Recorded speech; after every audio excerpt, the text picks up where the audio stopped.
He said it with a smirk that could sour cream I don't pay you to think. That was it. The moment every neuron in my brain stopped firing for Grayson Analytics. Not when he strolled in smelling like overpriced leather and entitlement.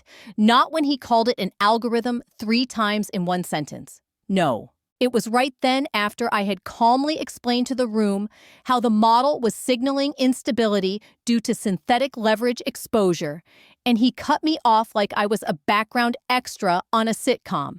11 years. That's how long I'd been there. I was the one who designed the algorithm they now treated like some divine artifact. A plug-and-play, AI-powered trading savant that executives praised like it fell from the heavens. But it wasn't divine. It was built with brutal all-nighters migraines and 230,000 lines of code. Code that only one person fully understood. Me. And now, this walking Patagonia vest, this nepotism baby, fresh out of Cornell with daddy's Rolex and mommy's therapist, thought he could reduce me to a printer error with one smug sentence. The room went dead quiet. I felt every eye shift, not to him, but to me. Waiting. Would I shout? Slam my laptop. Cry nah. I just closed my MacBook like I was sealing a tomb. If you're still here, reading, do me a solid hit, that subscribe button, like it just told you to stop thinking. I'm clawing my way to 10,000 subs, and everyone counts like a hedge fund's final decimal. Anyway, let's talk about the clown. His name, Brandon. Of course it was. Brandon Keating Jr., if we're being biblical. His father founded Keating Group back in 1991 during the dot-com boom and rode it straight into the Manhattan elite. We weren't JP Morgan, but we could see their skyline.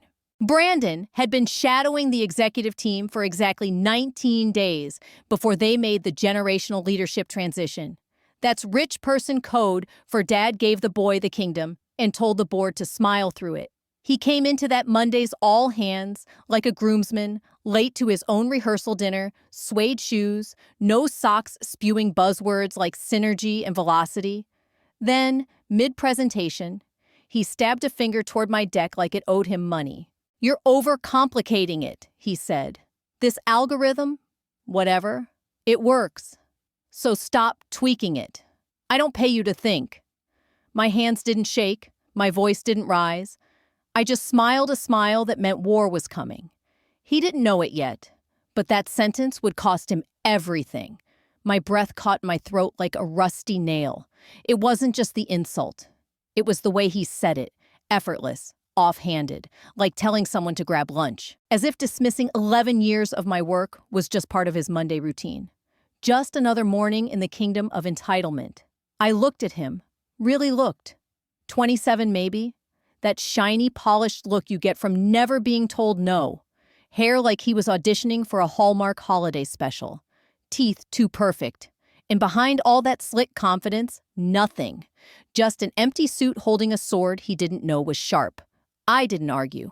Didn't lecture him about risk models or remind him I built the system he was now using to impress investors. I just nodded. Not in agreement, not in defeat. It was a mark. Like a sniper adjusting for wind before taking the shot. By 2 p.m., my resignation was typed, printed, and folded neatly inside a plain envelope along with my ID badge. No grand speech, no dramatic exit, just the quiet click of the door behind me. And Brandon! He didn't even glance up. Just fist bumped another VP and chuckled. Guess she couldn't handle the heat. Heat. Huh. Let's see how he handles fire. I didn't bother with company letterhead. Just 2 sentences in black ink on plain white paper. Effective immediately, I resigned from my position as senior algorithmic strategist. My ID badge and laptop are enclosed. No thank you. No best wishes. I wasn't writing a goodbye. I was closing a file that should have never been opened. HR didn't blink. The woman behind the plexiglass took the envelope like it was a dry cleaning receipt, stamped something hit, save on her keyboard, and mumbled, "Okay, thanks." That was it. 11 years. 7 infrastructure overhauls, 5 product launches, and the proprietary AI system they now worshipped, like gospel, reduced to an Excel row and a pile of unused vacation days. When I stepped outside, the air felt different, cleaner, lighter, like when you finally exhale after holding your breath for too many years. Upstairs, Brandon was already cracking jokes. Guess she realized she was out of her depth, he told the team, smirking, like he just swatted a bug off his cuff. Out of my depth, the only depth he knows is the kiddie pool at his family's lake house. But I didn't sabotage anything, didn't corrupt the code or torch the servers. That's not how I play. Instead, I poured a bourbon, opened my secure archive, and found it failover awk manual b3 final.docx. Just a file. Harmless by name. But inside everything, holding that system together, my thresholds, my safeguards, my quiet control. And now, I held the match. The adaptive corrections I'd built into the system made the algorithm look more stable than it was. Not fraud, not deception. Just my invisible hand on the wheel gently steering the beast back on course when the data got turbulent. But the firm believed it was autonomous, self-correcting. Plug-and-play genius, as Brandon had called it in one of his ridiculous pitch decks. It wasn't. It was me. I was the brakes, the seatbelt, the invisible hands keeping the thing from hurtling off a cliff. And now I pressed delete. Watched the file vanish from my encrypted backup like a ghost fading out of a photograph. No alert, no redundancy. The algorithm still functioned technically, but it was like a car rolling downhill with no brakes. Smooth until the first curve, I shut my laptop, stared at the ceiling of my apartment in Hoboken. I wasn't angry anymore. That would have been too easy. This was deeper, colder. The kind of silence that doesn't scream it waits. Let Brandon brag about performance charts and dashboards. Let HR file my exit like I never mattered. Let them all pretend the system didn't need a human hand. Time would correct the record. I wouldn't have to lift a finger. They'd put the algorithm on a pedestal, worshipped it like a machine messiah. The Oracle of West 57th, they called it. They wrapped it in branded buzzwords. AI-powered insight, autonomous volatility navigation. Brandon gave it a name, Eris, not a model, a brand, with a logo. I swear they slapped that logo on mugs, tote bags, even a holiday sweater. In their investor webinar, Brandon called it a revolution in predictive trading strategy, said it eliminated human bias and allowed pure data to lead. He even used the word proprietary like it was a prayer. And the worst part, it still worked. For a while. The core framework was solid. My framework. It could survive maybe 2 weeks without me adjusting thresholds, possibly a month if the market stayed calm. But Brandon, he didn't understand calm. He thought it meant boring. He started cranking up the risk multipliers, claimed the old team was too risk-averse. He disabled the volatility dampeners I'd embedded, called them legacy guardrails. Then he removed the latency buffer, the 5-second cushion I'd built between signal detection and execution. Just ripped it out. Why wait 5 seconds, he asked, when you can dive headfirst into synthetic futures with $4 billion on the line? I saw the signs early from a distance. An ETF fund underweighted a major stock on the very day that company shattered earnings expectations. It was starting, and no one in that building knew it yet. A leveraged crypto fund dumped its entire position at 3:14 a.m. No trigger, no headline, just liquidation on instinct or chaos. For a second, I thought maybe they'd brought in someone new, maybe a contractor trying to patch the holes they didn't understand. Then the text came. It was Lex, smart kid, sharp instincts, one of the junior quants I used to mentor back at Grayson Analytics. Loyal to a fault. Hey, was this supposed to happen? He'd attached a raw log straight from Eris, the system I built. I opened it, and for a split second, I forgot how to breathe. The algorithm had flagged a reversal signal on a major U.S. defense stock right in the middle of a live Pentagon briefing announcing expanded overseas contracts. It wasn't just off. It was perfectly backward. Eris had shorted the stock, then doubled down 30 minutes later. I zoomed in, line by line. This wasn't a random bug. It was a pattern. The algorithm was reinforcing bad data, feeding off itself. Echo chamber logic. Exactly what happens when there's no one left to correct the loop. Exactly what I warned them about in the oversight memo. The same one Brandon deleted his first week in power. I didn't text Lex back. What could I say if this story made you pause just for a moment and think about the quiet strength behind every system, every success that's ever been taken for granted?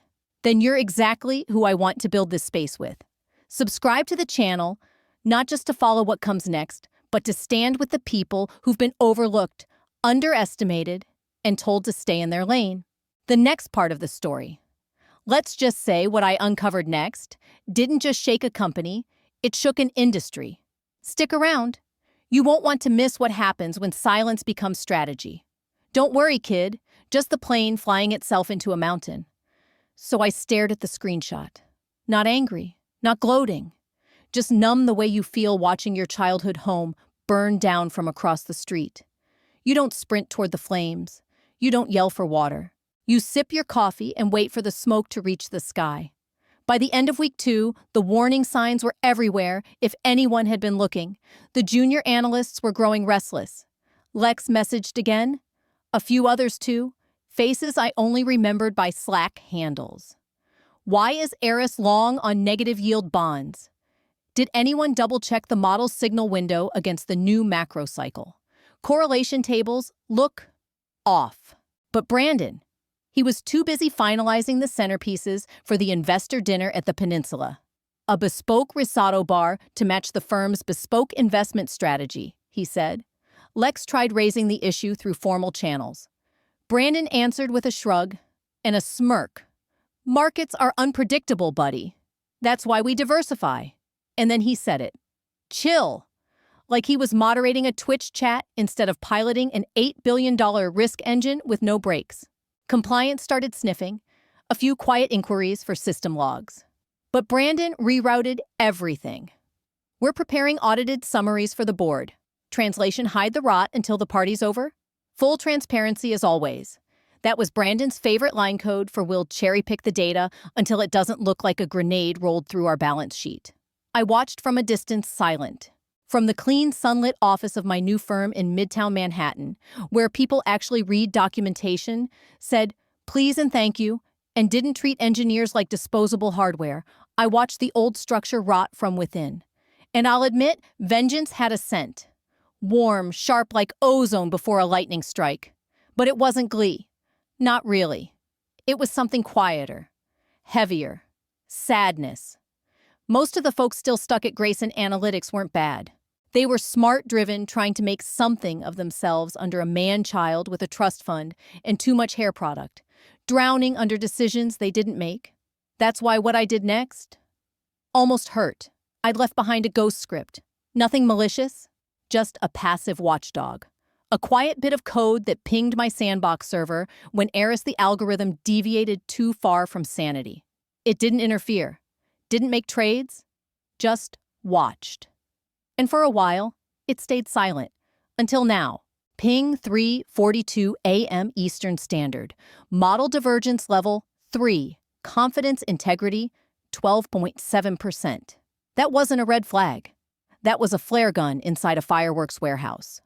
I opened the console, watched as the system spit out predictions that contradicted each other, asset allocations that defied math recursive logic loops that fed into themselves like a snake eating its tail. Then, I shut it down. Just like that. Like pulling the plug on an old friend who'd fought too long. It was never meant to run this long anyway. I leaned back, looked out the window, 30 floors up, 10 blocks north of the office I used to live in. The skyline hadn't changed, but I had. Somewhere down below, Brandon was probably in a restroom mirror, smoothing his tie and practicing how to pronounce fiduciary before his investor dinner. Meanwhile, back at Grayson, the algorithm was still humming alive, but blind. Fast, but miswired. And no one left to stop it. Then it happened. Not a whisper, but a bang. Monday, 9th, 17 a.m. Eastern, Eris initiated a high-leverage short on a major semiconductor firm just moments before they announced a multi-billion-dollar defense contract. Boom! The stock launched like a rocket, and Eris vaporized. Nearly $9.3 million gone in under 7 minutes because Brandon had optimized the system to react faster, removed buffers, cut checks it couldn't cash, and the chaos was just beginning. The algorithm didn't pause. It didn't reassess. With no latency buffers, no moderation layers, Eris did exactly what any unsupervised child in a candy store would do. It doubled down. Instead of recognizing the market spike as a confirmed contract announcement, Eris flagged it as anomaly noise and increased its short position by another 40%. The losses spiraled. Other desks, still hardwired to follow Eris like gospel, echoed the move. Within the hour, they were down over 21 million. The panic spread like wildfire. Phones lit up. Trader screens turned crimson. My ex-colleague texted me later someone had actually vomited into their trash can. And Brandon. He emerged from the executive lounge in a linen blazer and mirrored sunglasses, like a man auditioning for Shark Tank Divorce Edition. He tried blaming Lex. Then the junior devs tried to spin some nonsense about a miscalibrated signal dampener. Cute if it weren't so pathetic, because he was the one who ripped out every single safeguard. He was the one who insisted the model's fine. It just needs bigger cojones, he'd said once. Well, now his cojones were splattered across the Bloomberg ticker in real time. In desperation, he called in fintech consultants, $1 an hour mercenaries in Patagonia vests who stared at log files and muttered, "Yeah, this is not good." Meanwhile, 10 blocks away, I was curled up on the balcony of my new apartment with a glass of Côte du Rhône, watching the implosion unfold on my secondhand iPad. No smile, no fist pump, just a sip. Because Vindication doesn't scream. It whispers, and it tastes best still and dry. Then I opened a tab, logged into an encrypted Proton Mail account I hadn't touched in over a year. Typed one address, rejops.asec.gov. No subject, no signature, just a single link. A public investor brief Brandon had given last quarter. The one where he claimed Eris required zero manual oversight. I clicked send. Then closed the laptop. Time to let the regulators start connecting dots. By morning, headlines detonated across every screen in Manhattan. Exclusive algorithmic trading model triggers. 40 mailers loss, SEC launches probe. Bloomberg got it first, then CNBC, then every finance bro with a podcast who says liquidity like it's a middle name. Investor chats turned into panic rooms. Capital vanished faster than PR could write a response. Even the Swiss account started pulling out. By Wednesday, Grayson Analytics wasn't just hemorrhaging. They were bleeding out live in real time. And me, I kept sipping. Redemption requests were stacking up like a rush hour pileup. Liquidity cushions gone. Risk parity. A joke. And Brandon nowhere. Word around Grayson was that he'd locked himself inside the executive lounge with 2 Red Bulls and a junior compliance analyst who hadn't stopped crying since Monday. By Thursday, Daddy Keating was back in the building. Still in beach flip-flops and sunburned like a tourist, he barged into the war room mid-call with the fintech consultants. His voice cracked as he shouted about brand equity and destroying the Keating name. Too late, sir. This wasn't a PR crisis. It was a mathematical implosion. A complex system spiraling into chaos that no one left on payroll could fix because they underpaid the person who built it in the first place. That night, my phone buzzed private number. I let it ring twice before I picked up. "Hey," came the voice, hollow, exhausted. It was Lex. Do you have a backup?" he asked. "Anything to stabilize the model? Brandon's losing it. He has no clue what to do." I looked out at the city lights beyond my window. Cool breeze on my cheek like a nudge from the universe. "Lex," I said slowly, "do you remember what Brandon told me my last day?" Silence. Then quietly, "Yeah." I repeated it like scripture carved in concrete. He didn't pay me to think. Then I hung up. Cold. Maybe cruel? No. I hadn't designed this collapse. I just stepped aside and let reality do its job like watching termites devour a mansion no one bothered to inspect. I poured another glass of wine, logged into my sandbox server, and there it was, the full-blown meltdown. Error logs flashing like strobes, exposure trees growing in fractal madness, derivatives layered on top of misweighted hedge positions, chains of automated decisions reacting to phantom signals. Eris wasn't trading. It was spinning, blindly, loudly. Over 80 million in open exposure, most of it ghost trades, triggers stacked on synthetic triggers. All because of a feedback loop I'd warned them about years ago, one that would have been flagged immediately if anyone had read the documentation. But Brandon, he called that documentation bloated tech mumbo-jumbo. Well, he got what he wanted, a lean, autonomous system. No safeguards, no breaks, no thinking. Just math and pain. Friday, 8:03 a.m. The trading system froze. No warning, no press release, no investor call, just silence. Cold, hard silence, and a dashboard blinking halt. The dashboard didn't crash. It just stopped. A sudden gaping silence, like someone had yanked the plug out of a hospital monitor. Every asset class locked. Every auto execution system frozen. Manual overrides only, which would have been adorable if anyone left in the building knew how to manually override anything. Phones rang like fire alarms. Analysts paced in tight circles. Interns sobbed in stairwells. Someone attempted to push a hotfix using an old backup only to discover the logs were corrupted. Weeks of recursive feedback loops had poisoned the restore points. Then the email hit, emergency board assembly mandatory attendance, 8:45 a.m. sharp. Brandon Keating Jr. stumbled in late, tie crooked, eyes wide like he'd seen a ghost crawl out of the audit logs. He stood at the head of the glass-walled war room facing the board. His voice cracked like an AM radio in a thunderstorm. It's not the algorithm, he insisted. It's legacy code. Probably a dormant bug, something baked into the original structure before I streamlined the platform. He gestured toward a whiteboard with jittery hands drawing half-erased diagrams. These failovers, they were legacy architecture. Redundant. We removed them for efficiency. Efficiency. He even called it a philosophical design debate. But no one in that room was buying it, because the logs didn't lie. Three someones had already assembled a full change log report.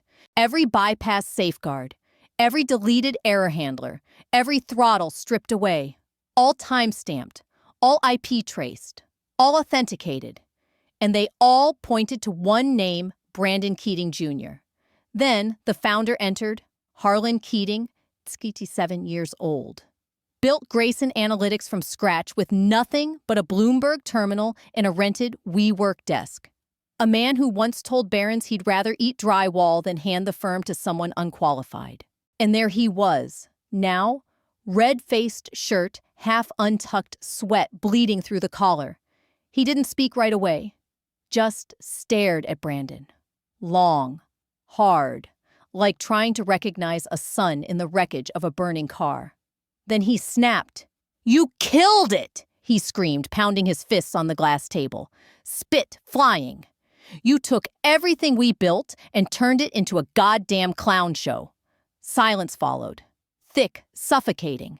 Somewhere behind the glass, a Bloomberg terminal pinged. Another client had pulled out. I wasn't there. Didn't need to be. I saw it unfold across 6 different screens, 10 different feeds, like watching a slow-motion car crash frame by frame, and every headline more brutal than the last. But this headline, this one, hit different exodus of key talent preceded firms, collapse sources. Site leadership power struggles.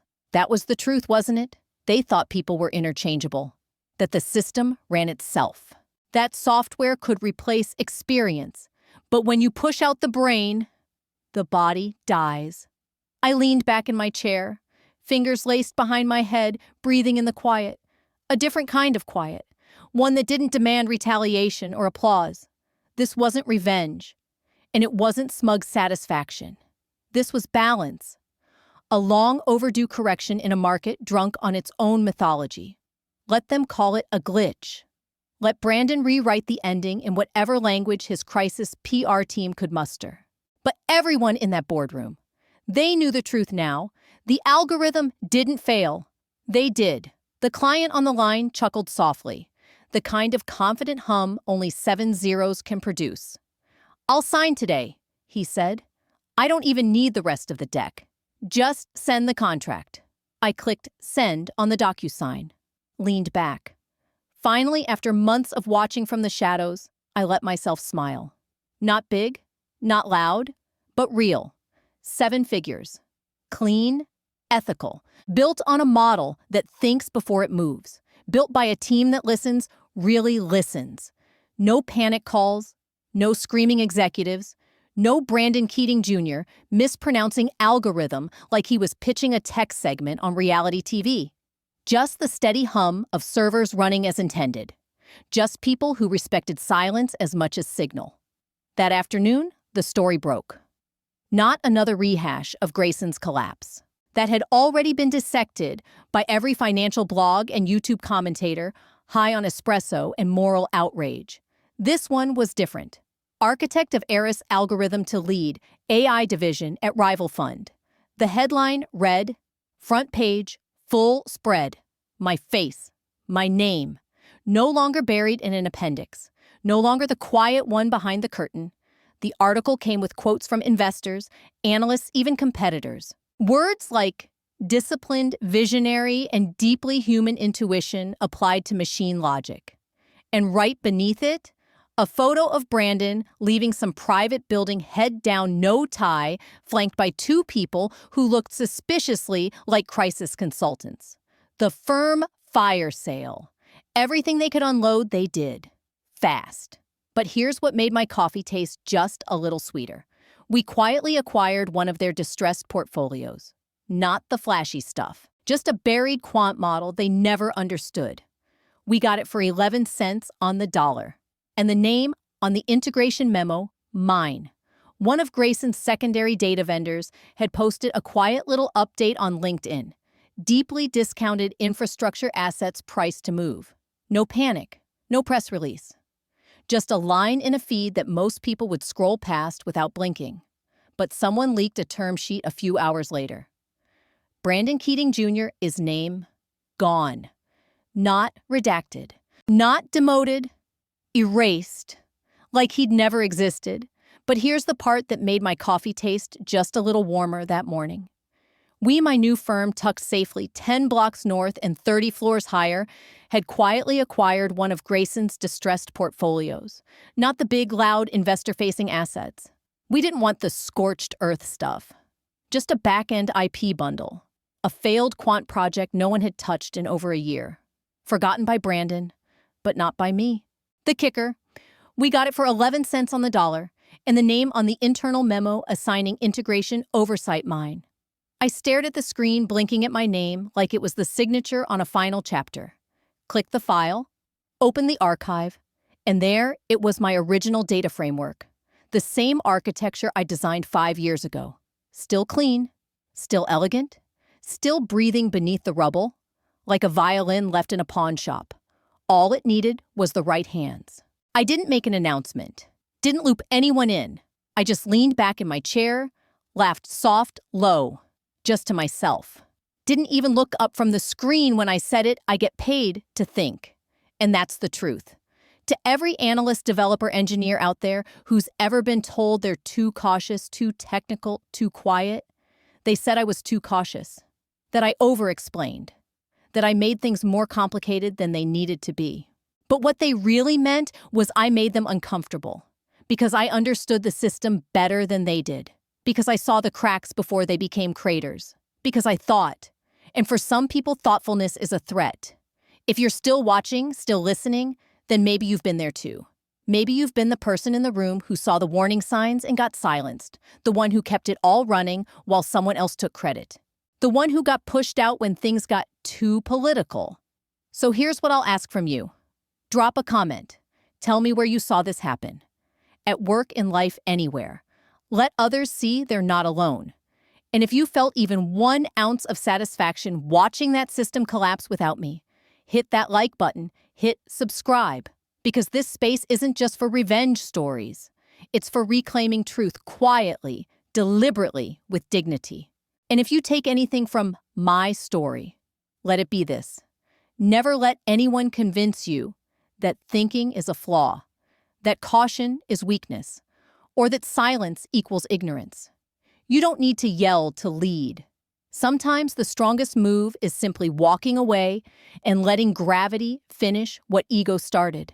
Support the builders, the quiet minds, the ones who hold things together and rarely ask for applause. Because when the lights go out, they're the ones who know where the switches really are. Thanks for being here. You matter more than they ever gave you credit for.